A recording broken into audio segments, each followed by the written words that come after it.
বিভাগৰ এই শাক পাচলিৰ দাম বৃদ্ধি কৰাৰ কোনো হেৰি নাই, কি ক'ব তেওঁলোকে? নাই, কোনো যোগান মন্ত্ৰী বুলি নহয়, গোটেই মন্ত্ৰীসভাৰ সকলো মন্ত্ৰীয়ে একো কৰিব নোৱাৰে। এই মন্ত্ৰীবিলাক হৈছে এটা ফুলদানি।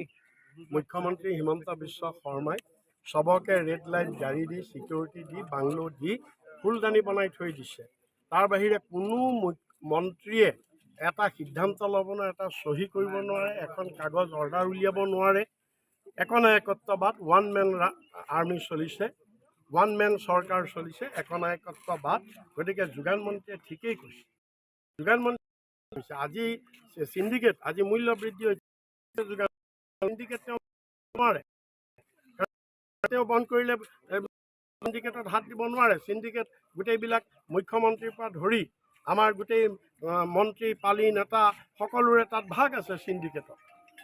গতিকে তেওঁ ঠিকেই কৈছে। ঠিক সেইদৰে যিবিলাক আপোনাৰ কি বুলি কয় ব্যৱসায়ী আছে, ব্যৱসায়ীবিলাকক হাত দিব নোৱাৰে। ব্যৱসায়ীবিলাক গোটেই ব্যৱসায়ী আজি বিজেপি চৰকাৰখন কিনি ৰাখিছে, ডাঙৰ ডাঙৰ পুঁজিপতি ব্যৱসায়ীবিলাক। গতিকে সেইকাৰণে আজি মূল্য বৃদ্ধি আজি এওঁলোকে নিয়ন্ত্ৰণ কৰিব নোৱাৰে, কাৰণ এই চৰকাৰটো গৰীব জনসাধাৰণৰ স্বাৰ্থত নাই হোৱা।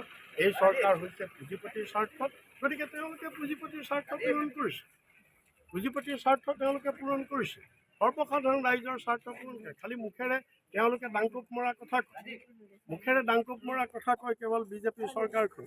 আজি সেইকাৰণে আমাৰ তৃণমূলৰো আজি মহিলাসকলে আজি আটাইতকৈ যদি ক্ষতিগ্ৰস্ত হৈছে মহিলাসকল। আজি ঘৰ মহিলাই চলায়, পাকঘৰ মহিলাই চলায়। আজি এনেকুৱা হৈছে, আমি এনেকুৱা খবৰ পাইছোঁ, বহু গাঁৱত বহু ঠাইত গৃহস্থই এসাঁজ খাইছে আৰু এসাঁজ নোখোৱাকৈ থাকিব লগা হৈছে। এনেকুৱা এটা অৱস্থা হৈছে, কিন্তু এই চৰকাৰৰ কোনো কাণসাৰ নাইকিয়া আৰু কাণসাৰ নিদিয়ে।